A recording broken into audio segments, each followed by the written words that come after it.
Clark with Seattle Investors Club coming at you with the tip of the day. Today's tip is going to be the first 10 steps that a new real estate investor should take. Or it could be if you're experienced and you haven't taken these 10 steps, maybe that's something that you really need to go back and focus on. So I'm going to kick it off.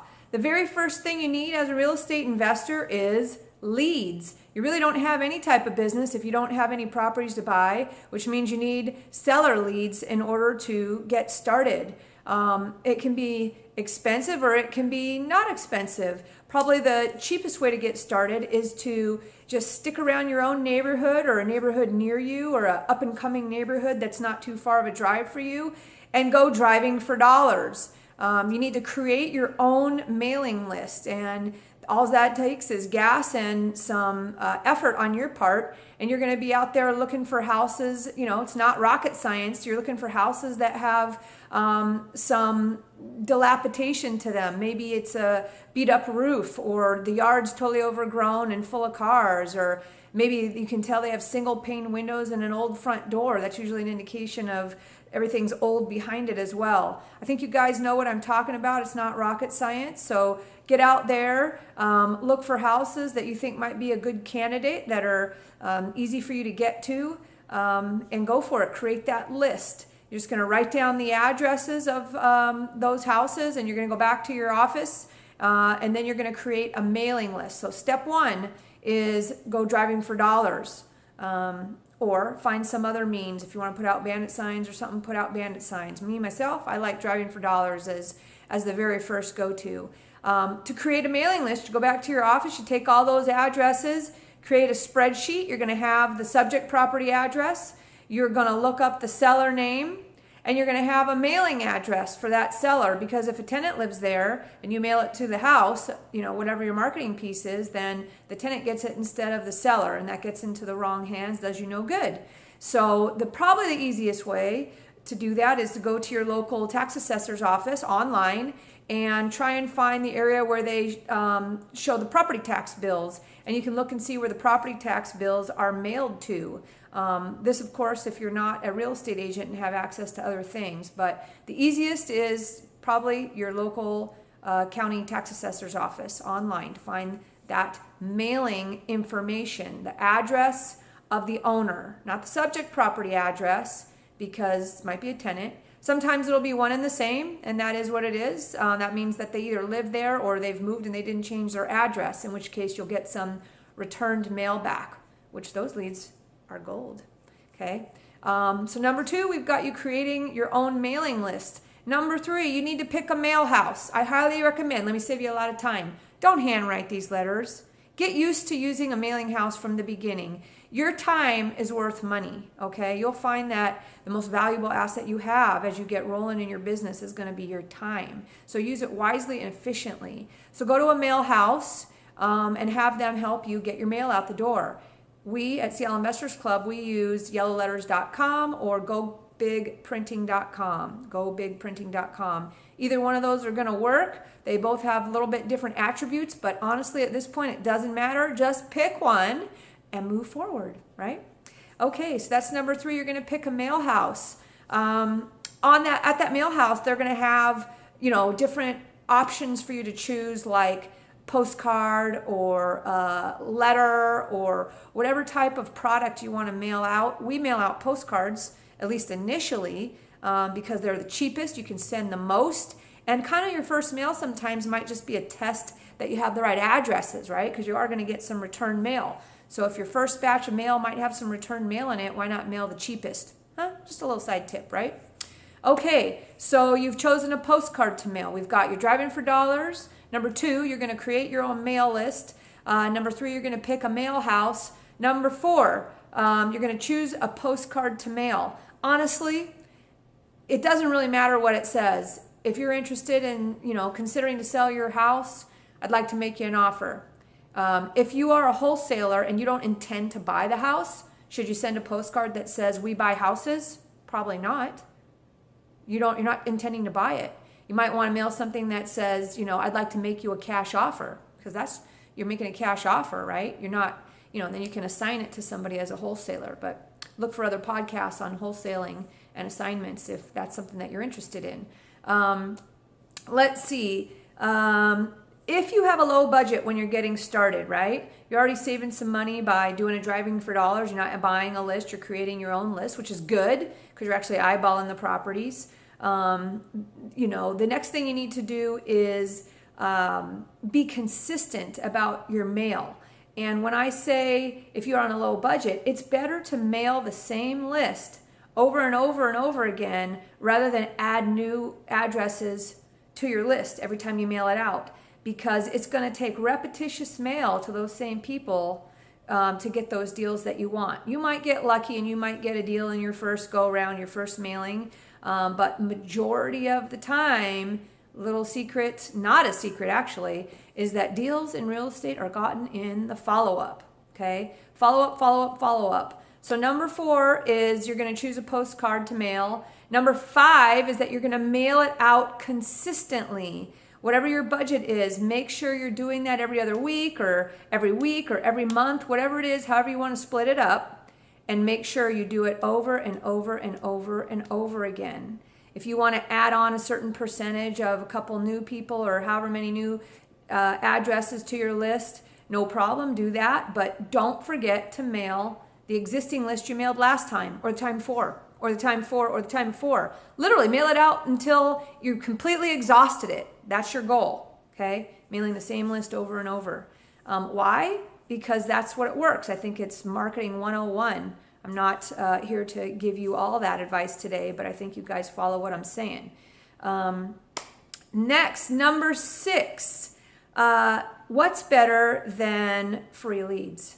How do you get free leads, right? Well, driving for dollars aren't necessarily free leads because you got to mail them a postcard or some type of thing, right? How about your relationships? Focus right under your nose and make your sphere of influence anybody, any relationship you have, the mailman, moms at school, whoever you come in contact with every day. Just make sure that you let everyone know that you are interested in buying property. Okay, we just did a killer podcast on how to work your relationships to get deals. That'll be coming out pretty soon. So keep your eyes posted for that on our podcast at the Nuts and Bolts of Real Estate Investing on iTunes. That's just what you Google. You can Google Seattle Investors Club. I'm sorry, not Google, but you can look on iTunes for Seattle Investors Club, and our podcast is called The Nuts and Bolts of Real Estate Investing. Has all kinds of other good ninja tips in there for you guys. So number 6, you're going to work your relationships. Those are free leads with no competition. There is nothing better than that. Okay? Please don't forget to do that. If you're scared to do that, then you're going to be scared to do whatever it takes to get in this business. Don't be shy. People are attracted to confidence. Confidence rules, baby. Okay. Number 7, you need to have a seller lead sheet that you can take down all the information once they start calling you. Okay, it doesn't need to be difficult. Maybe it has, 5 questions on there, something that are go-to questions. I think that you guys are all, as you're educating yourselves, going to figure out what are the best questions to ask. One question that I always like to ask is, hey, Mr. Seller, what's your plan B if you don't get a cash offer that works for you? Just so you know, if they already have talked to brokers about listing it, or if they're just getting started, that's a great time to be jumping in on that. Myself, I'm a real estate broker, so I want to know if a cash offer is not going to work out, if I'm going to have a chance to maybe grab a listing off of it. So that's a super important question on my particular list. So you're going to have your seller lead sheet. You need that more than you need a website when you're getting started. Next, you need to have a deal analyzer so you can crunch the numbers, okay? And that is basically a calculator that you can plug just a few numbers into after you've researched your comps and stuff like that to figure out if it's a good deal or not.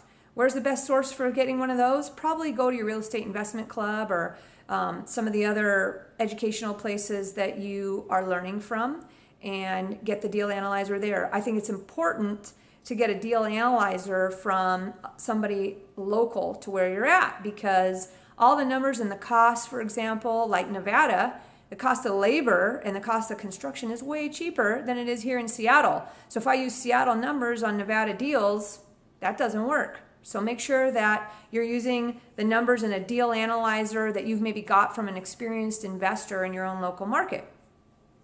Let's see, I'm looking at my list here. So number 8 was get a deal analyzer. Number 9, what if you get a deal? What if they say, yeah, I want to sell it? You make them an offer and they say, great, I'll take it. What are you going to do then? Do you have the money? Do you have the money lined up? You need to know how you're going to pay for stuff, right? Even wholesaling might cost some money. People say it doesn't, but honestly, you might have to put some earnest money down or something like that. Where's your money coming from? If you're going to be buy and hold or flipping, where's your money coming from? You have your own money? Do you have private money? No matter if you do or you don't, I highly recommend that you all get set up your file with a local hard money lender. We use Travis Wandel at Veristone Capital here in the Seattle area, and I know they actually do business in other states too. So if you guys want to talk to Travis, it's Travis at VeristoneCapital.com or Travis W. Just make sure you ask for Travis Wandel because he's our guy. He's going to help you out at Veristone Capital. Whoop, shout out to you guys. Love you guys. Make sure you have that file set up so you're not going to lose a deal because you couldn't act fast enough. That's the point on number 9. Number 10, join a local real estate investment club. Hands down is going to be the best education that you're going to get is from your local real estate investment club. Okay. Watching videos and national gurus and all that stuff is totally awesome too. I do that. I have my favorites. But there is nothing better than getting plugged into your local real estate investment club, especially when you're getting started out. So you're hanging around the people that enjoy doing what you do. It's business, it's networking, it's a social group. It's awesome.